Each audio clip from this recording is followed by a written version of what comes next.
Welcome to the SmartKeys podcast, where we skip the noise and jump straight into the insights that matter. Today, we are undertaking a deep dive into what is, I think, arguably the biggest professional challenge for a lot of high performers right now. The remote promotion paradox. Exactly. It's a paradox because, the data shows remote work can actually boost productivity, but then it so often stalls careers. So we're treating the source material we have today less like a generic guide and more like a strategic handbook. Yeah, a handbook designed to turn working from home from what feels like a barrier into a genuine, measurable career launchpad for you. Okay, let's set the stage.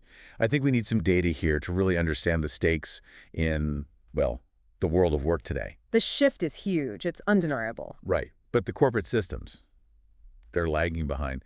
I'm looking at Q1 2025 data, and it says 29% of new Canadian job postings were hybrid, 12% were fully remote. And that's not just junior roles. No, even for senior positions, you're seeing 31% hybrid and 15% fully remote. That flexibility is fantastic, and here's the rub. Here's the critical gap the article zeroes in on. The problem isn't your location. It's what the analysis calls, and I'm quoting here, old evaluation systems and fuzzy expectations. We're using 20th century metrics for 21st century work. We really are. And the cost of that lag, for remote workers, it's huge. So what does that look like in practice? Well, the data it's pretty disheartening. Some studies find remote workers can be up to 50% less likely to get a performance-based promotion than their colleagues who are in the office. 50%. That's not a small number. No. Yeah. And the Wall Street Journal reported that almost a third of remote employees, so 31%, they just feel like they see fewer advancement opportunities. Full stop. This isn't about people slacking off. It's about visibility, Yeah. which brings us to the core conflict, right? This proximity bias is still, it's rampant. Oh, it is. Remember that KPMG CEO outlook from 2023? I do. Nearly 90% of CEOs in that survey basically admitted they were thinking about linking promotions and rewards directly to in-office time. It's just easier to promote the person you see every day. It's cognitive ease.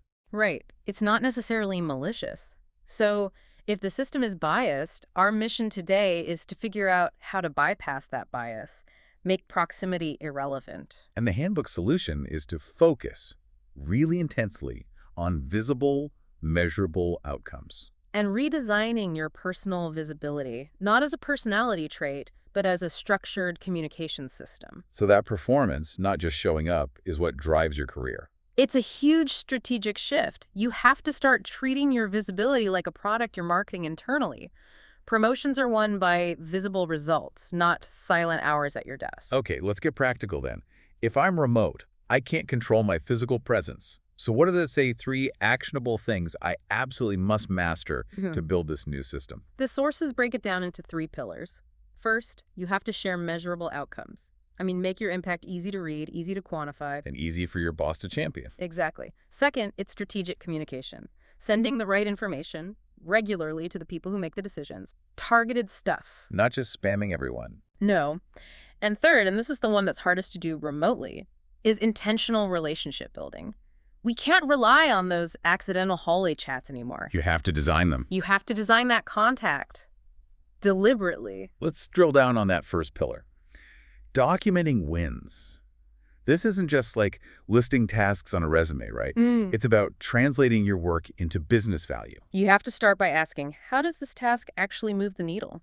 You take these huge business goals, like improve market share, and you break them down into clear milestones. And every single one has to be tied to a metric. Every single one. Revenue, efficiency gains, like cutting process time by 15%, or even customer satisfaction scores. If you can't measure it, it basically doesn't exist when it's promotion time. Which brings us to this tool the article really emphasizes, the living wins log. I think this is a really powerful concept. It is, because it completely flips the burden of proof. What do you mean? Well, normally a manager has to sort of search their memory, dig through emails to build a case for you. With a living wins log, you are handing them the complete data-backed story. It's necessary because asynchronous work demands documented evidence, not just a good impression from a meeting last month. Right. So how do we build this log in a way that, as the article says, makes our results impossible to ignore? It sounds like it needs to be in different formats. It does, for different audiences. The sources suggest things like, real-time dashboards for technical results, maybe short 2-minute demos for cross-functional partners. Oh, it's smart. And then a simple quarterly one-pager. just summarizing your big achievements, all tied to those KPIs we talked about. That one-pager is gold. It turns your routine work into this persuasive, memorable narrative. And it respects the modern attention span. Leaders are busy. They want snackable data, not a novel. And that's where proactive communication fits in. The advice to send a short one-line progress note each week. It seems so simple, but it's deceptively powerful. It creates a trail, a scannable trail. It's like performance microdosing. Performance microdosing, I love that. Because it's a constant, low-effort reminder of your momentum. Yeah, your performance story isn't some big surprise you spring on them during review season. It's this drip campaign of success that lands in their inbox every week. They get conditioned to associate your name with good outcomes, and that conditioning is absolutely crucial. Once you have the evidence logged, the next step is making sure the right people see it. Which means mastering meetings and network design. Right. So, speaking of the right people, the source talks about using meetings to amplify impact and create what it calls asynchronous leadership. What does that even mean? It's about making your influence felt without needing everyone in the same Zoom room at the same time. So when you schedule a meeting, you use the agenda to sort of plant ideas ahead of time. You present concisely. But the real leverage, the real magic, happens after the meeting. The follow-up. Precisely. You immediately send links and artifacts, not just meeting notes. You send the one-slide summary of the results, the link to that 2-minute demo. The shared doc that proves the point. Yes. This lets leaders who couldn't be there, or people in other time zones, absorb your leadership on their own schedule. It keeps your work circulating, and that multiplies your visibility. That makes so much sense for global teams. But you also said visibility can't be accidental. It has to be designed. How do we manufacture chance encounters? It sounds a little clinical. It does, but the strategy behind it is sound. It just means being really deliberate about who you talk to. Schedule intentional one-on-ones, not just with your manager. That's table stakes. You have to target, what, 2 or 3 other key stakeholders? Adjacent stakeholders, yes. And let's clarify who that is for a second. Good idea. This is someone whose work crosses over with yours, but they're not on your team. It could be a leader in a partner department, someone whose resources you need. Or even a decision maker, a level or 2 above you who sponsors your kinds of projects. Exactly. Getting positive feedback from them is like getting a third-party endorsement. It reinforces your value across the whole company. And these meetings need to be super focused. Laser-focused. Quick wins recap, clear statement of risks, and then one clear ask. No ambiguity. Just targeted engagement that's easy for a busy leader to process. So to manufacture these chance encounters, we're swapping a casual bump in at the coffee machine for a structured outreach. What about beyond the one-on-one? It means leveraging public forums. Volunteer to present your team's work at an internal all-hands. Offer to run a short training on a tool you've mastered. Or even present at an industry webinar, if that fits your role. Right. These things widen your access and let you show reliability and influence way beyond just your immediate team. You're signaling that you're ready for more. And that's the point, isn't it? These actions demonstrate the leadership behaviors needed in a remote setting. That's the key. When the physical signals are gone, you build trust through repeatable habits. Giving clear feedback, managing conflict calmly over Slack, documenting decisions.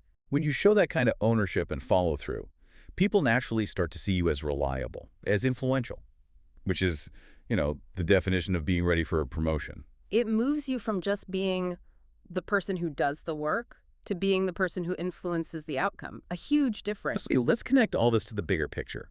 It's not just about navigating a flawed system. It's about making the system itself more equitable. And that seems to start with radical clarity. Clarity is power in a remote world. You have to proactively ask or even demand specific, really details from your manager. A lot of people are afraid to do that, I think. They are. They assume the criteria are clear, but they're often incredibly subjective. So what should you, the listener, be asking your manager for, right now? Ask for the exact promotion criteria in writing. Ask for a target timeline. Ask what skill gaps you need to fill. And, this is critical, ask for concrete examples of what bar-raising work actually looks like at the next level. If you don't know the rules of the game, you can't build your evidence log to win it. Exactly. And pushing for that clarity actually forces the organization toward a better performance system for everyone. It helps get rid of those awful annual surprises. And replaces them with continuous feedback. which needs to be multi-directional. Yes, the source material really emphasizes getting input from peers and partner teams. Why is that so important? Because a manager's view can be biased by recency or, just who they talk to last. If your performance story is supported by multiple voices, your case for promotion becomes almost undeniable. Let's talk tech for a second. How do the tools we use help create this always-on trail of contributions? Your async tools are your best friend here. Shared docs, project trackers like Jira or Asana, recorded demos, they create an automatic archive. So your work becomes discoverable. Right. It surfaces in activity feeds and searches. The system does the work of remembering for you, which reduces the cognitive load on your manager. And making your manager's job easier is the secret weapon for advocacy, isn't it? Yep. You have to partner with them. You absolutely have to. Make their job of championing you effortless. Plan those advocacy moments together. Know when the QBRs are, know when nominations are due. And the tactical tip here is to arm them with the data they need. Don't just ask them to advocate. Give them the talking points, a few bullet points, metric snapshots, 2 sentences on a key achievement. Make it copy and paste simple. If the points are crisp, data-backed, and ready to go, they're so much more likely to advocate for you powerfully. So we've covered the individual strategy. Let's zoom out one last time. Why should the employers, the organizations, care about making this systemic change? The benefits are huge and they're immediate.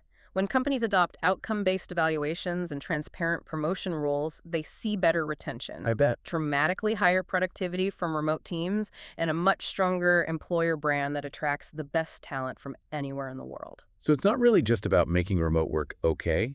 It's about making performance metrics fairer and more efficient for everyone, no matter where they sit. That's the lasting impact, I think. This whole paradox is forcing companies to finally fix the subjective promotion systems that were probably unfair long before anyone went remote. Okay, let's bring it all home.